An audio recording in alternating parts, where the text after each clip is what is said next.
In 1967, motorized pioneers surprised the populace of Baja, California in makeshift race cars, dune buggies, and bugs.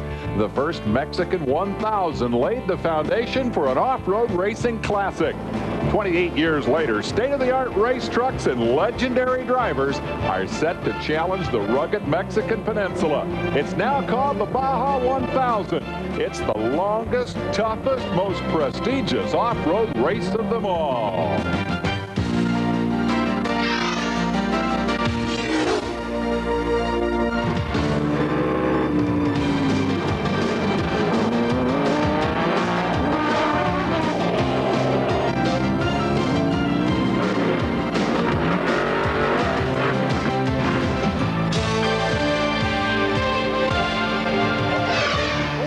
The Baja 1000 has returned to Tijuana, Mexico. The locals are excited, but the real thrills are way down the peninsula in the desert.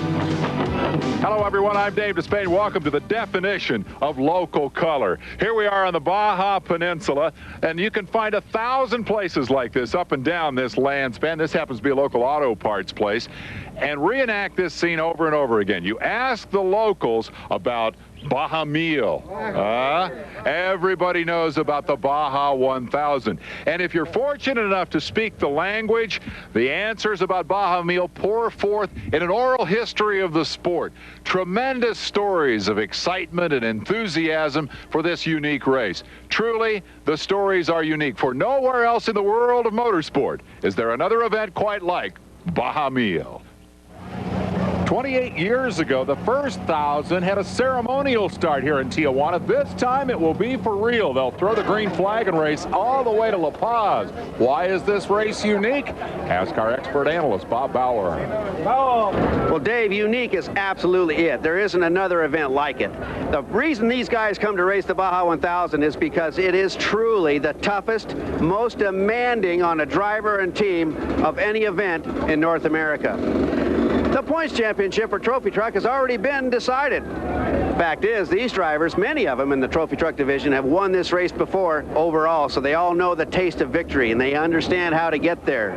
The organization it takes, the skills it takes for the driver. They all understand that you absolutely must survive Baja in order to win it, but survival is absolutely no accident. Well, you got that right, Bob. Baja veteran Walker Evans and his crew will tell you the first step to survival is preparation.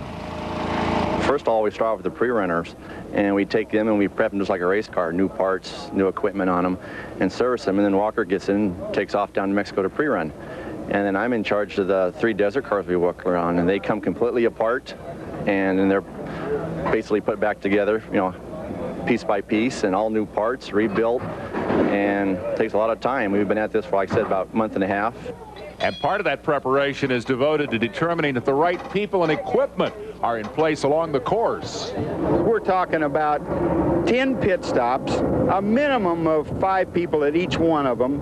So we're looking at 50 people right there. Then we've got a raft of chase trucks. We've got people in an airplane flying down there to be at the finish line. We've got a helicopter for part way. I'm telling you, we probably got 65 people down here. I think we got 11 chase trucks and 4 race trucks were running. It's just the logistics of getting all the parts in the right truck, the right guy in the right place at the right time, and try to do it in a way that the guys aren't speeding down the highway and making it dangerous for them and anybody else. One can eliminate a lot of variables with preparation, people, organization, but there's one element you can't control, and that is Baja luck. Everybody's, believe me, has done their homework. Everybody's done the very best job they can to get their equipment done, and they're pre-running. And then there's that element of luck. You know, how much, is it your day or isn't it your day? You know, only way of knowing that is going to be about 19 hours from after the start. Then we'll know whose day it was.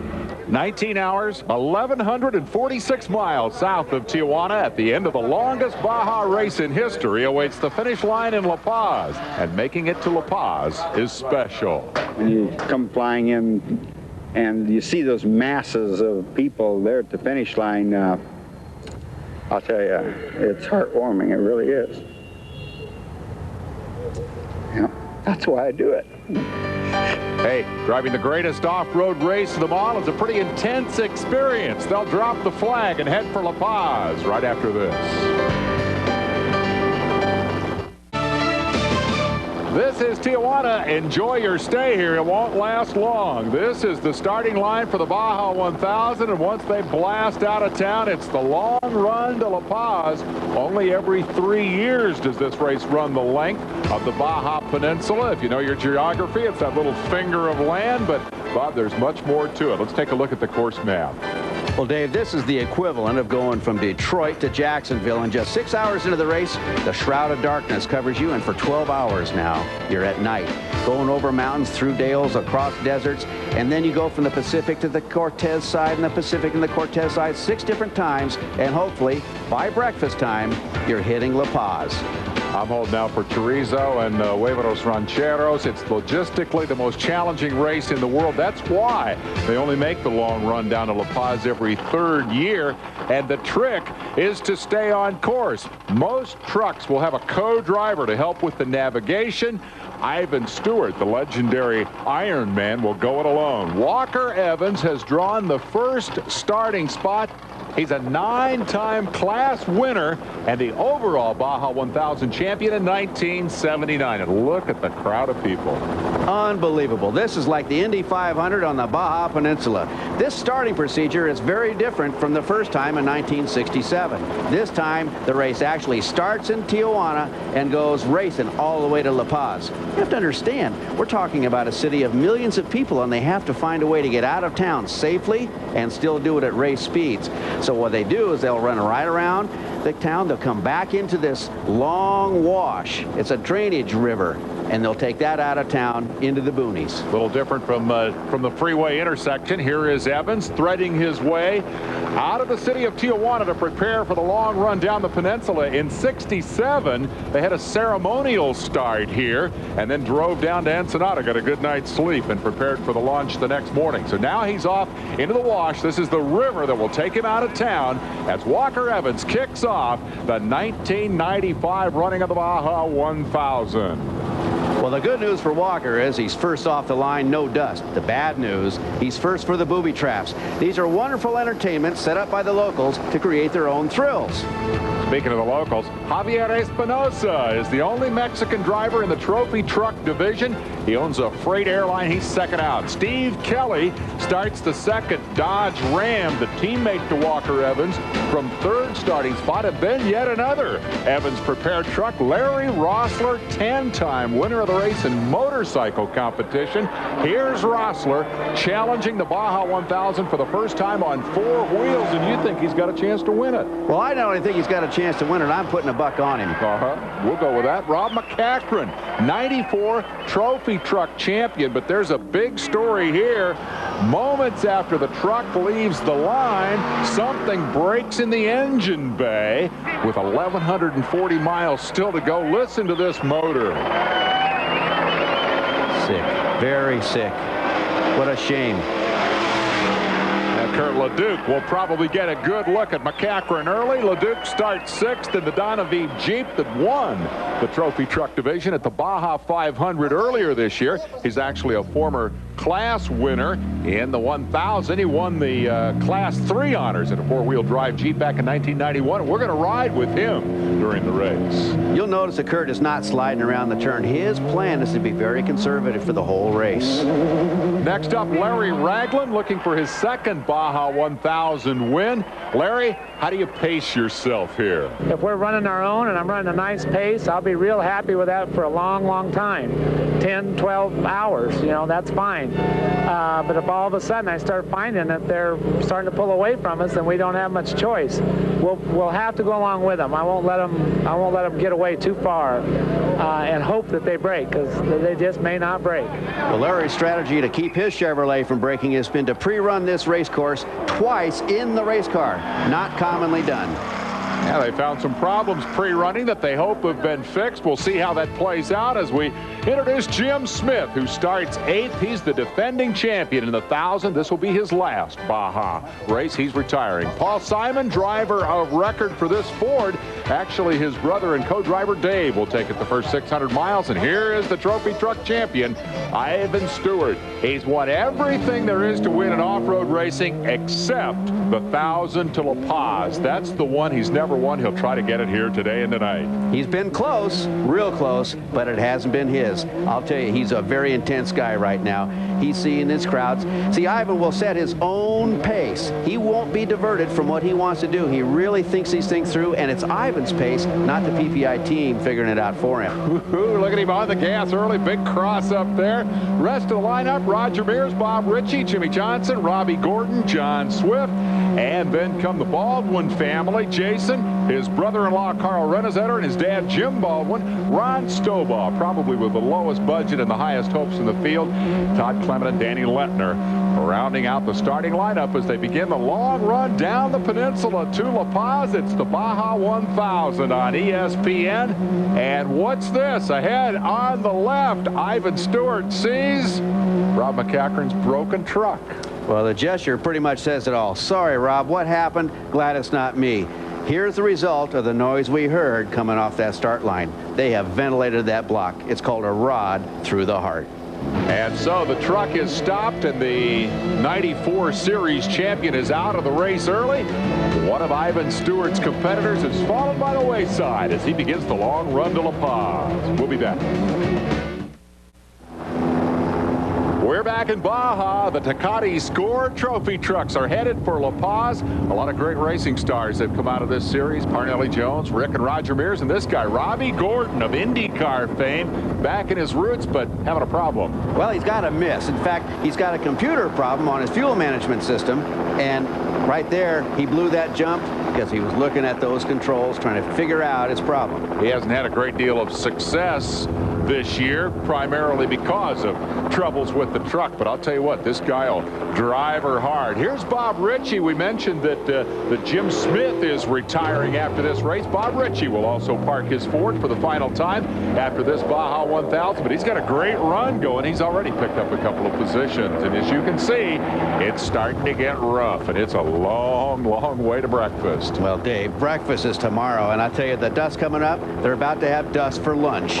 Just about an hour into the Baja 1000, Ivan Stewart, who's already clinched the Tecate Trophy Truck Championship, started 10th but is picking up ground. The yellow truck is Javier Espinosa, who is stopped, and just ahead you see the blue Ford truck. That is Dave Simon. He started a minute ahead of Stewart, so Stewart has closed up on him, but now Ivan stopped, blew the corner.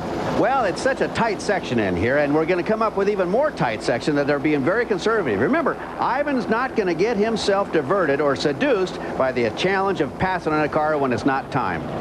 Dave Simon is the truck in front of him, and perhaps the reason Stewart has been able to close is because the left rear tire on Simon's Ford Rough Rider truck is going flat. You can see how narrow the road is. Ivan Stewart can't see much of anything. Well, you know, the dust you have to drive through is hard enough to drive through, but when you're coming up on another truck, particularly when it's got a flat and really kicking up dirt, it makes it IFR. But when you finally catch that guy as he pulls over and they get out of the dust, pretty soon things get simpler. All of a sudden it clears right up, and this is what Ivan has to drive through to find La Paz. Now, for the benefit of the aeronautically challenged, IFR is Instrument Flight Regulations, I believe. It's a pilot term for flying blind, and these guys do a lot of that.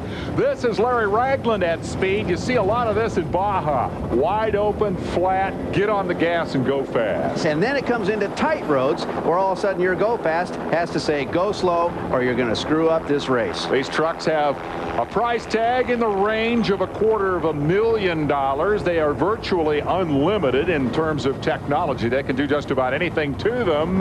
And here is Ritchie going by Dave Simon, who's fixed the flat and left the tire behind. Well, not to worry, the chase crew is going to be by to collect that, because what they don't want to do is leave those high-tech tires out in the desert for the competitors to get. Well, if you were watching closely, you saw that little Mexican come out from behind that cactus looking for a souvenir, and my money's on him. We go on board the Donna V Jeep here as we ride with Kurt LeDuc down, again, a typical Baja Desert trail. Who drives these roads normally anyway? Well, the locals do, but you know, this is going all cross-grain. They cross this mountain range, and involved in that is these twisty, turny things. This is what makes people inside the race cars sick. I mean, they actually get car sick, going around turns and up and down and around turns. Ride with Kurt for a second and try and figure out what's happening.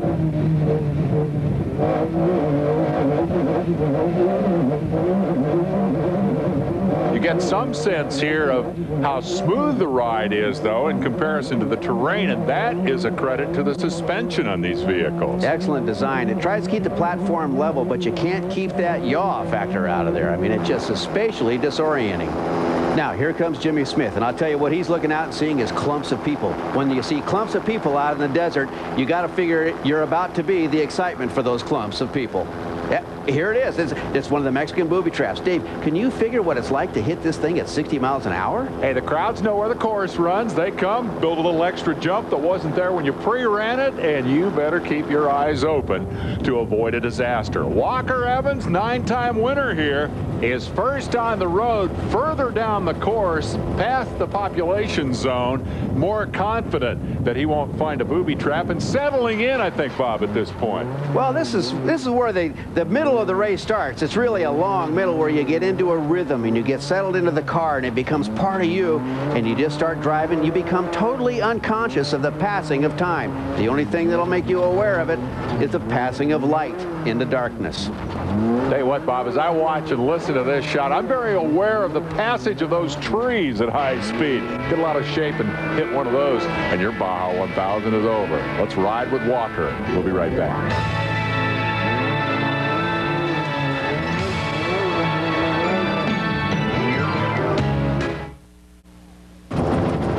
We're back at Baja, where Larry Rossler has a top 3 run going in his very first truck trip down Baja. Remember that the trophy trucks are only part of the show here. The Ever Ready Desert Championship Series involves cars and trucks and buggies and bikes. And Rossler won this race 10 times on 2 wheels before making the switch this year to the Dodge pickup. He's a legendary racer in terms of trips down the Mexican Peninsula, and he got his start. His interest in this event was piqued very, very early, just a kid. I mean, back when Malcolm Smith was winning this race overall, I can remember the first ESPN or Wild World Sports coverage, and I was a little tyke just watching, you know. And I mean, I had no idea I was going to win this race that many times, but I knew that's what I wanted to do.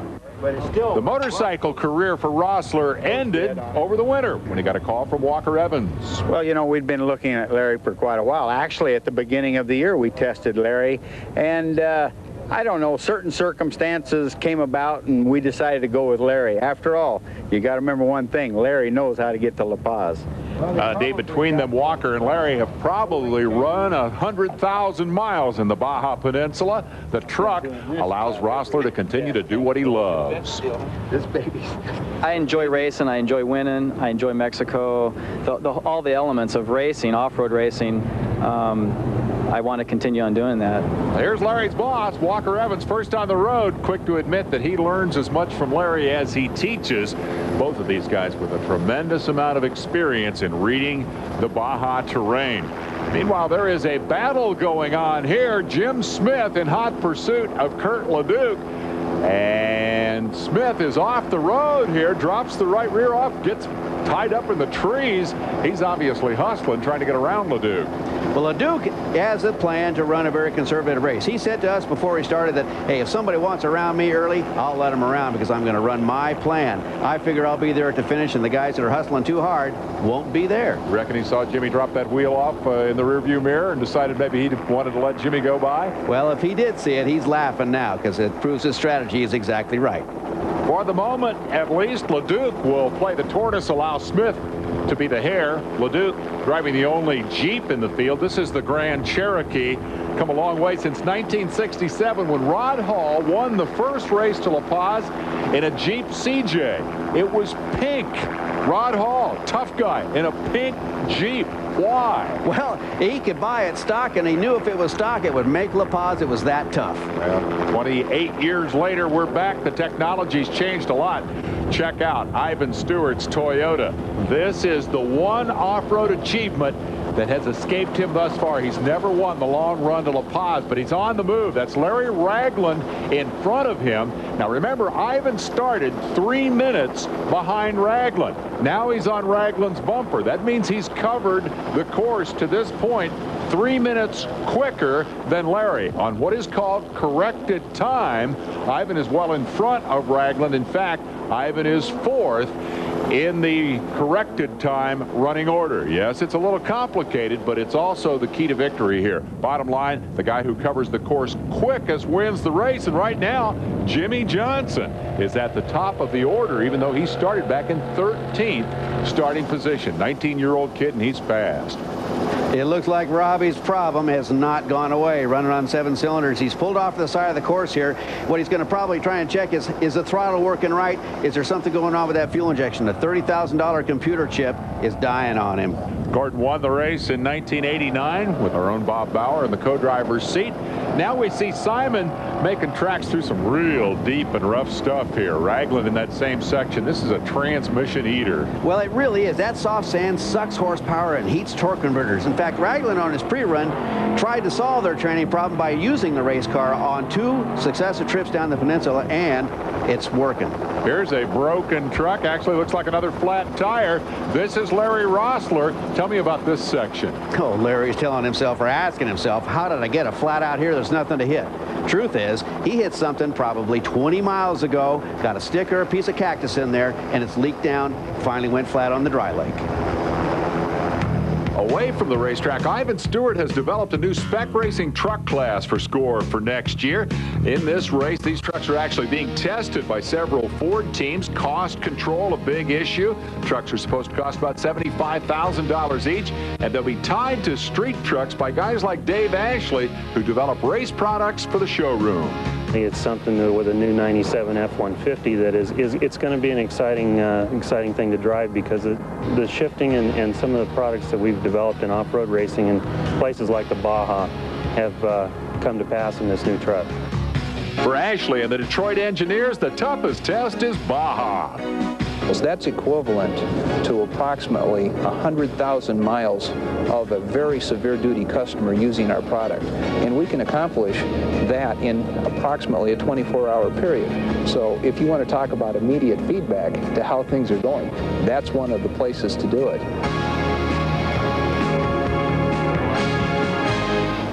Back at this year's 1,000, the run to La Paz, Walker Evans is first on the road. Chasing his dust cloud is Ivan Stewart. Here we'll see the interval. Back to the Toyota-mounted star, who will pursue his role as the founder of this new class of truck racing in 1996. Of course, he will also be defending the SCORE Tecate Trophy Truck Championship. We'll be back. We're back in Baja, where Walker Evans has broken a shock tower, and Ivan Stewart has become the leader of the 1,000. Let's eavesdrop. Everything's fine. Just head down the hill. He says everything is fine. He's just heading down the hill. Ivan, if you don't need anything, just let me know, and we'll just wave bye to you. I want you just to look at the rear tires.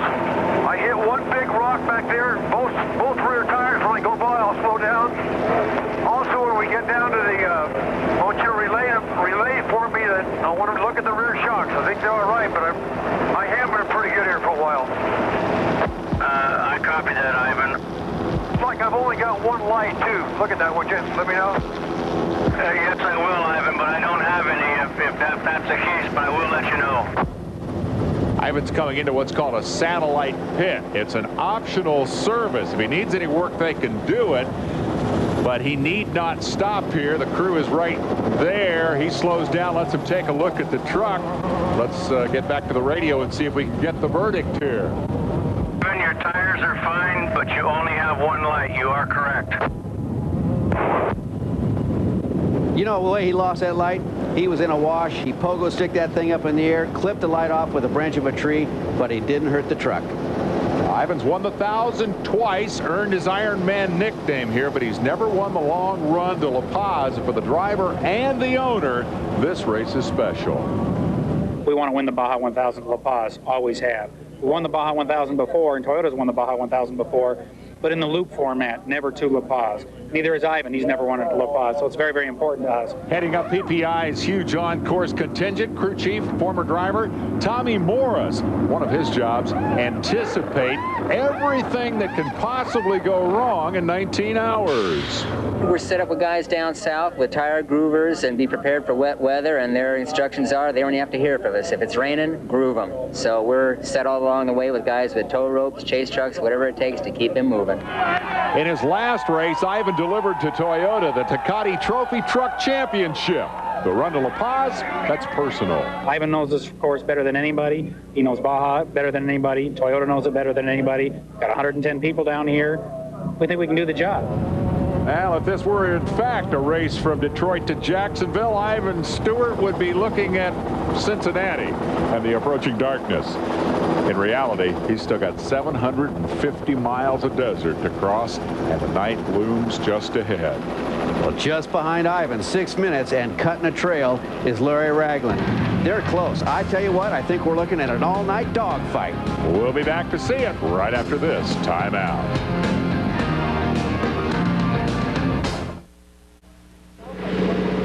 Somewhere deep in the Baja Peninsula, sometime long after midnight, crews that have waited 48 hours for their truck to arrive and for their 30 seconds of work. Yet even these guys are thinking about one thing. They come into like sand dunes type thing, rolling hills. You get on the top and you can see La Paz, and then you drop down the hill and you lose La Paz. You can't see it until you actually get on the highway and start into town. It's a real mess, but you're right, there's 9 million people. Oh, it's incredible. Yeah, maybe not 9 million, but there's a heck of a crowd in La Paz at the finish line for the ever-ready Desert Championship Series. The first vehicle home, the Kawasaki, ridden by Paul Krause. He and his teammates Ted Honeycutt and Ty Davis. The motorcycles go out ahead of the trophy trucks and traditionally are the fastest vehicles down Baja. Krause dedicated the win to his late teammate Danny Hamill, who was killed this year in the Baja 500. Meanwhile, 125 miles back up the peninsula, the last pit for the trophy trucks, and here comes Larry Ragland and pulls into the wrong pit. Well, it's not that Larry's lost, but you know, you're out in the desert all night long. It's very black out there. You come into a pit area and all the lights are shining in your eyes. It's no wonder you have a hard time finding your spot in this little city. The wrong pit is the secondary story. The big story is, where is Ivan Stewart? He had built a 1-hour lead at the previous checkpoint, but Ragland comes in first. No sign of Ivan. Word is that Ivan is just a few miles up course. He's down, and the radio's still giving us the information. I think they're talking to him. They're backing Ragland up to get him into his proper pit. Linda Stewart waits with Ivan's cup of coffee. It may get cold before the Iron Man arrives at Santa Rita. Let's listen. Just, we don't have parts. We've got parts coming. Ronnie's got them. We can't do anything till that. We're going up there now, right now. Let's go. Let's go. Let's go. That's Cal Wells. He's the owner, and he is unhappy. The crew preparing for what they know is going to be a long stop drivetrain problem. But I heard him say they didn't have parts. That means that the support system has fallen apart some way, somehow. Parts aren't where they need to be. This could be a major, major time glitch for Ivan and his chances to win this race. Ragland has found his way to the proper pit. They're fueling, servicing, suddenly with the opportunity to win this race, but they too have trouble. Well, he's looking. He's got a problem with the truck. Now, listen, he's got a brake problem. He's just told the guys at the pit he's turning around behind the trailer. Now, different than NASCAR, behind the wall here means I'm going to get fixed. I'm not done for the day. Meanwhile, here's the Toyota. It's been towed in. The crew trying to assess the problem. Bob, I'm confused. We talked about all this preparation, all the logistical support. How can they be down here without the parts to fix the truck? One of those Baja luck things. The chase crew that has the parts they need was delayed way north, 1,000 miles north of here, by a fish tanker, a transport truck carrying fish that overturned on the highway and blocked the road for 12 hours. You can see the disappointment. Ivan Stewart had built a 1-hour lead. Now the race is a virtual tie. Both lead trucks stopped in the same pit. It's kind of like a NASCAR pit stop. First guy out can win the race. Obviously, Ragland is in much better shape, just in the sense that his mechanical problem seems to be a lot less serious. Well, it sure looks that way from here. I'll tell you, this is John Nelson, truck owner of the Chevrolet, and he wants to win this race every bit as bad as Cal Wells does. Right now, I'll bet you he's saying, let's get this thing just fixed enough to go, take that window of opportunity, and take it. Go for the win, Larry. They've got to get that truck moving. You can't outwin the race when you're stopped in the pits. Ivan knows that. It is a serious problem in the drivetrain that the Toyota team is still trying to assess. And the driver did his part. He put the thing an hour out front. I suppose he has to be second-guessing himself. Did I push it too hard? Should I have laid back a little bit? But the key issue, what's with the other guy? How he hears it. He hears Ragland's truck. There it goes. They fired up the Chevy. Stewart's hopes plummet. The crowd's waiting in La Paz to see who will be first to the finish. We'll be back.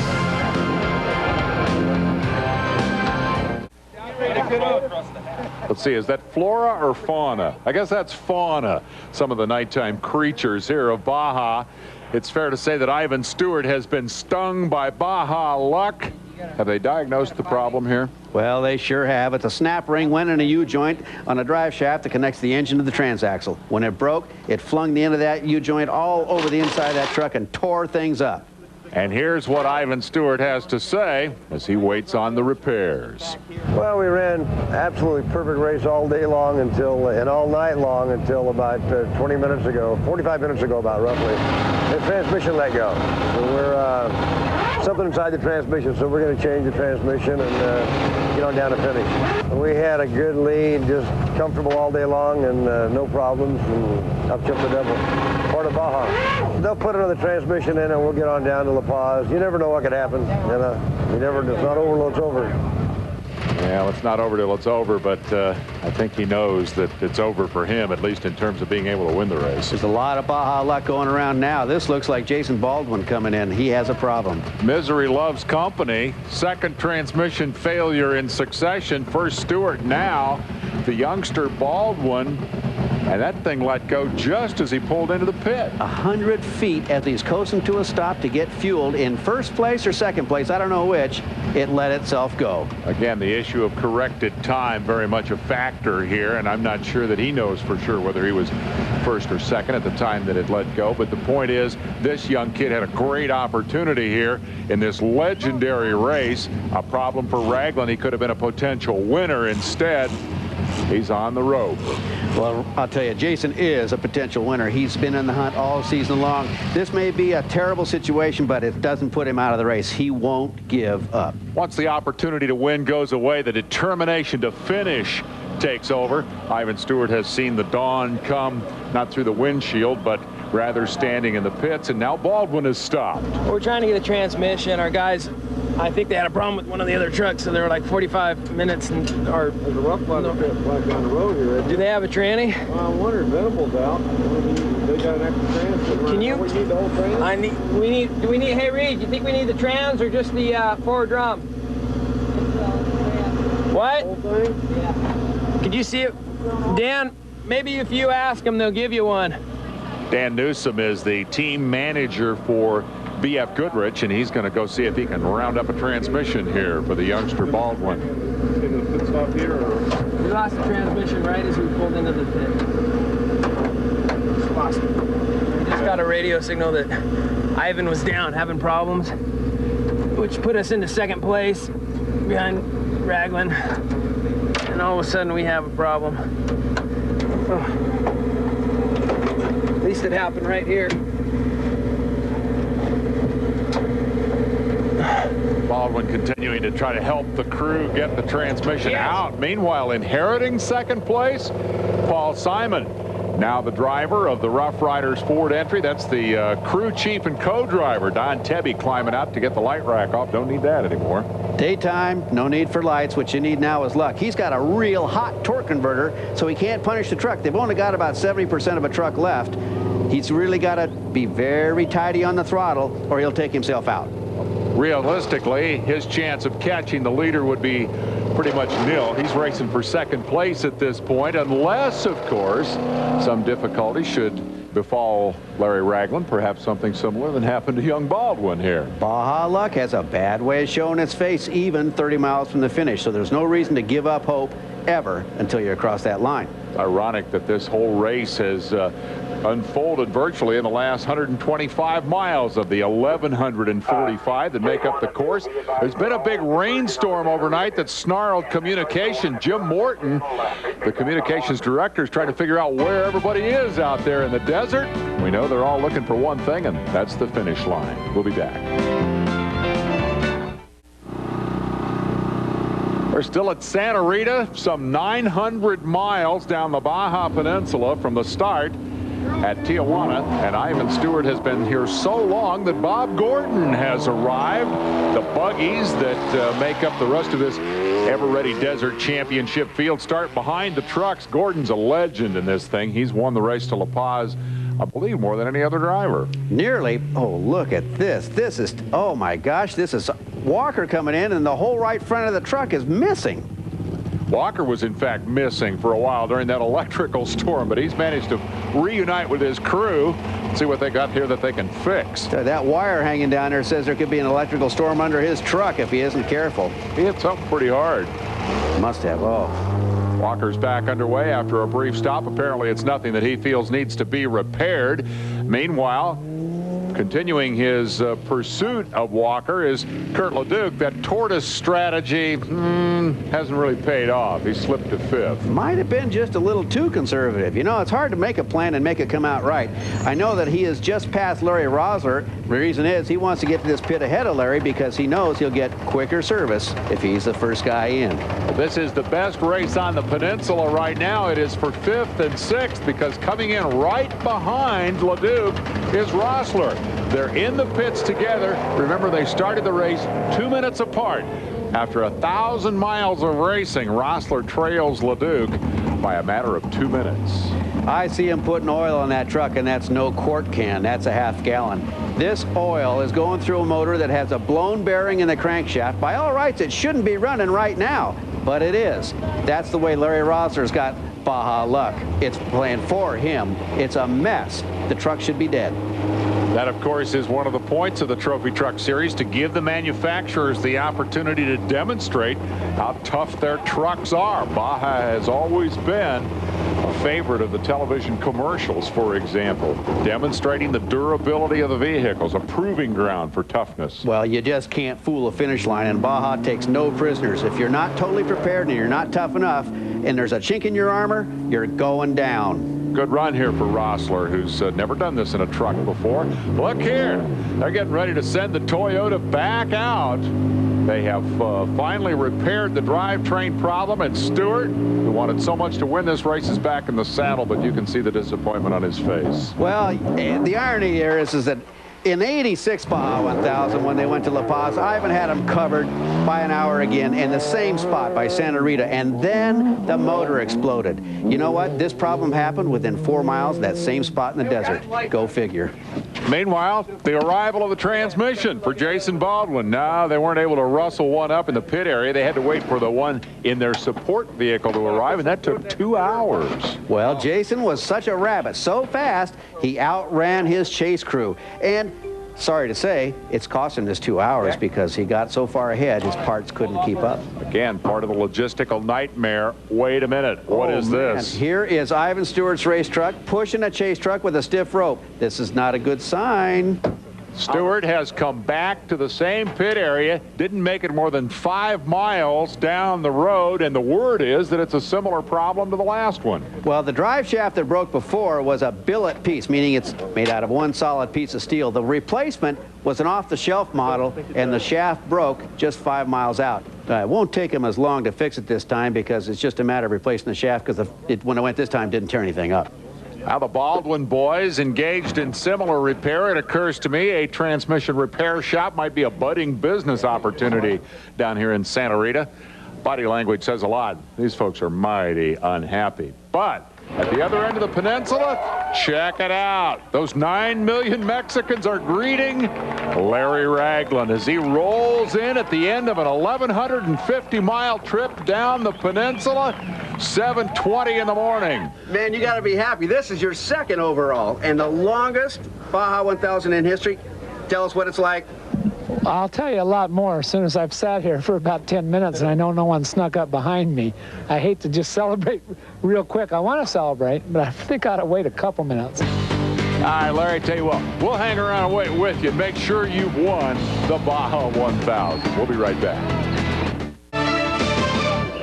It is now official. Larry Ragland has brought the Nelson & Nelson Chevrolet home a winner in the Baja 1000. Good job, Larry. Good job. I think Mr. Nelson's pretty happy with the outcome. Well, he should be. You know, he designed that truck himself. It wasn't a technology deal. This was designed according to Pop's rule. Second place finisher, Paul Simon. The Rough Riders Ford. Sounds a little ratty. That's just a broken header. We talked about the drivetrain problem earlier, but he brought it home a winner. Now look at the damage on the back of that truck. And look at the damage on the front of this one. And put 2 and 2 together, I'll bet there's a story here. This is Walker Evans struggling home after the long run. And one of the beauties of Victory Lane is you get to hear all the stories about how all the boys tore up the trucks. There's a big water hole, and we just got around him, and I think he was having some problems.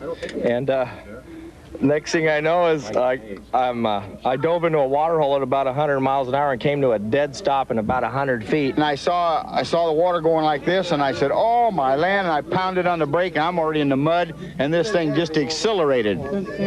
Like being on wet grass, it just took off faster. And I know he's stopping. And I already had momentum going, you know, because we were going to have another race. And I knew he was coming right behind me. And we sat there. It seemed like we sat there for 10 minutes because we knew we were going to get hit. And, I mean, I planted one. I popped him clear out into the bushes, right out of the water. Good thing it was real muddy. That's all I could say, because we took off, skidded one way, he went skidding another. But by the time I got through the water, the truck wouldn't move because it knocked our oil coolers off, and I lost all the transmission fluid. It broke my heat exchanger, so now we're losing the water out of it. And all the lights are busted off the front. The bars are laying down. Everything's dragging underneath the front wheels. And Randy, and I shut it off, and Randy says, we're going to be here a while. That was just one of about 100 things that happened today. Love the stories of Baja. Credit Kurt LeDuc with a 4th place finish. The tortoise and hare strategy didn't pay off too badly. And behind him in 5th comes Ivan Stewart, despite the more than 2 hours repairing the transmission problem at the final pit. He does manage to get home, but his frustrations with the run to La Paz continue. You want to talk about frustration, though? How's this for frustration? This is Larry Rossler, first time ever in a truck, killed the engine. 10 feet short of the finish line. Hello? Larry, you're 1,146 miles down the course, buddy. Get it up over the top. A little bit of smoke, Dave. There's something wrong. He thinks it's done. There you go. Put it in gear, quick. Nah. Oh. Another Baja meal story for the locals to remember. Larry. Hi, Bob. You beat Baja. I think it beat me this time. What a trip. Or I should say, what a journey. Started off great. I passed Kelly and Espinosa right away. And then got a flat on the dry lake, and then got another flat. And then we had ignition problem, or lost a cylinder, on and off. It would come and go. And then the last little bit coming in, no oil pressure. And they bypassed some lines, and I got a little bit of pressure, but coming down the pavement is making squeals and noises. And here it is. It's dead right here. It's been a trip. Well, that squealing, Dave, was from the engine eating itself alive from the inside out with metal against metal. They cut a hole in the oil filter bypass screen to let it get flow, but it also let the motor eat all its own metal. It's self-destructing.